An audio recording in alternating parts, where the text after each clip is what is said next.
Welcome back to In the Know. We are talking about chocolate. If you have any questions for Patrick Hay, local chocolatier and chocolate expert, please do give us a call. Our phone lines are open for the rest of the hour. So before the break, I tried the masala, and that was a milk chocolate. Okay. And what else do we have here? Now what we have here, we're getting into the single origin. The second one is a darker, it's a 64%, so I like it as, for some people feel if they go 70% is too high. Now, most common bars out there are 70%, that seems to be the magic number. For a lot of people that don't understand what that number represents, if it's going to say 70% on the label, the balance is made up of sugar. So if it's 70% cocoa, then the balance will be 30% sugar. Okay. So the higher you go in the cocoa content, the less room there is for any other additives. Let me break down into bars before when we're going to talk about the health benefits. What you have to look at is, if we're talking about 70%, we discussed the type of bean, so we want to know that they're going to use a good bean in the bar. You want to make sure that they're using, you're getting cocoa butter, Chocolatier, which gives you the brown part of the chocolate. The cocoa butter is actually the fat, but it's a natural fat from the cocoa bean. What a lot of companies will do in order to bring the price down, they'll remove the cocoa butter and replace it with hydrogenated vegetable oils or vegetable fats or what they call chocolate oils. If you see those things on the label, be aware, it's not really chocolate. Artificial vanillas, vanillin, vanilla flavor, you know they're doing something to sort of bring the quality down. They're adding something to the natural product. And what you want to look at on the label is, if it's a dark chocolate, it should be Chocolatier, cocoa mass, cocoa solids, it's all the same thing. Cocoa butter, preferably cane sugar, which a lot of companies are starting to use now as opposed to refined white sugars. People are watching those diets. And pure vanilla. And so this says no chocolate added. No, that's going to be, that's pure 100%. 100% dark chocolate. Yes. And on that particular label, they're going to mention it's Criollo bean. And they mention the latitude and longitude. It's a Madagascar bean. So you know, if you understand where the bean's coming from, it's Criollo bean. It's a really good bean. You know the region, and you're getting the flavor. And a specific person is buying this chocolate. That's a more, I don't want to say refined palate, but you need to sort of build towards acquiring the taste. And I hate the word acquiring, because we can acquire the taste to eat sand if we want to. We choose not to.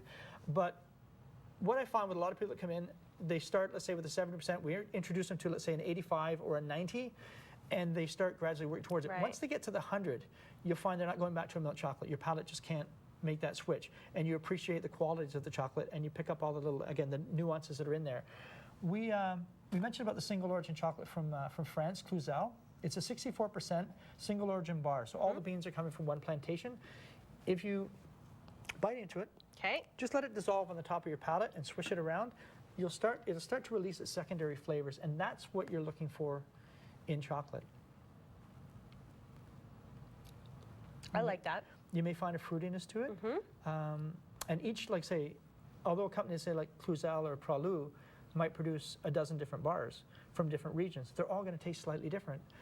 Like drinking your best wine with your friend. They bring their favorite wine, you like it, they don't appreciate it. They bring theirs. So what we try to do is, by letting people try different chocolates, they find what suits their palate. This one's richer. I say a lot less sugar, but still, it's a 64%. So I classify that sort of as a like a semi-sweet chocolate. Like a semi-sweet. Yeah. Okay, and that was single origin. Single the origin. masala is not single origin? No, it's a blended bar. Okay. And because they're doing what the active flavoring is basically the concept behind the company. They're going to take a lot of the beans, blend it with a specific flavor, anise, ginger, blueberries, and a lot of things that are happening within chocolate.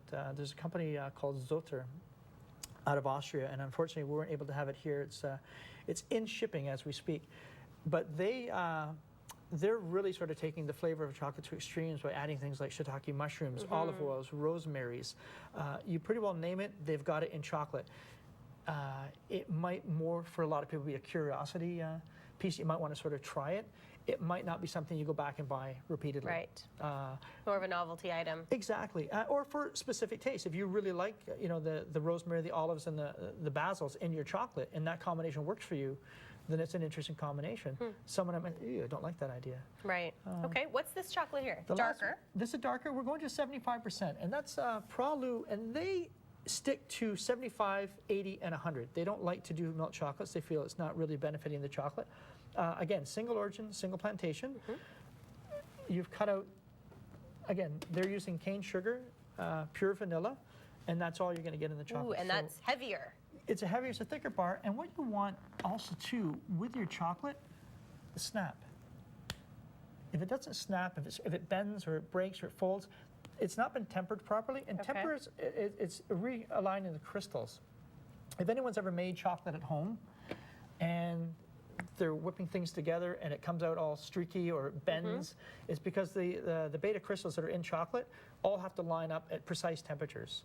And you can buy compounds. A lot of people buy like something like a Merkins, which is an artificial chocolate that you can just melt and shape. But real chocolate has to go through a process to get that nice snap and a nice sheen. Patrick, I think I'm going to be a chocolate snob because I like the masala, but then I liked this one better, and now I like this one the best. It's the flavors. Does that make me a chocolate snob? I think I am a chocolate snob because when you don't know different and when you haven't experienced it, then you have nothing to base it on. Once you start trying things, then everything sort of becomes your benchmark. And for me, I've been using the Pralu for a number of years as my benchmark. There might be more expensive chocolate as good as the Pralu. There might be cheaper chocolate. It's not packaged as well. So you want to make sure that when people come in, or if you're buying chocolate anywhere, read your labels. Don't go by price. Look at the label, look at the ingredients, taste it. And that's the key. You have to taste it. Do I like this chocolate? How does it feel on my palate? Is it oily? Is it waxy? Is it sugary? Those things shouldn't be there. It should be very clean. If you lick the inside of your palate right now, it's not oily, it's not waxy. No. What cocoa butter is used in the cosmetic industry. So a lot of big manufacturers, they'll take it out, they'll replace it with hydrogenated vegetable oils, and sell the cocoa butter for making lipsticks and makes fabulous. Because Hand creams. Because the melting point is 37 degrees, so it blends beautiful with a body temperature. It's not greasy, it's not oily, so it makes, like I say, wonderful makeups. And So but it's better of the to three eat. of these chocolates, which one is the best one for us? Going the darker, the better. So the 75% getting into the Pralu, because you've eliminated 75% of your sugar. So those even who are diabetic, and even like we get people from the diabetic clinic looking for good dark chocolate, and we try to sort of get them into at least the 75% or higher. Again, you've only got 25% sugar, and if you're using cane sugar, it's actually better for you. Okay, and just briefly, we'll touch on it after the break, but what about white chocolate? Where does white chocolate fit in here? White chocolate, there's a misconception about that. It can still be classified as chocolate, providing that it still has the cocoa butter. And what a lot of companies will do is they'll take out the cocoa butter, they'll take out the cocoa liqueur, so all you have is sugar and vegetable oil. So really, it's a Vegilate bar. It's not a chocolate bar. But there are really good, creamy white chocolate bars out there, and we carry some in the store as well. And for those who like white chocolate, it's equivalent to a milk chocolate. It's just it doesn't have the cocoa liqueur that gives it that nice brown, rich color. Okay, excellent. We're going to take a short break. We're going to talk about the latest trends in chocolate and how sometimes consumers might be tricked A little bit. about chocolate when we come back here on In the Know. Place your calls. We're here for the whole hour.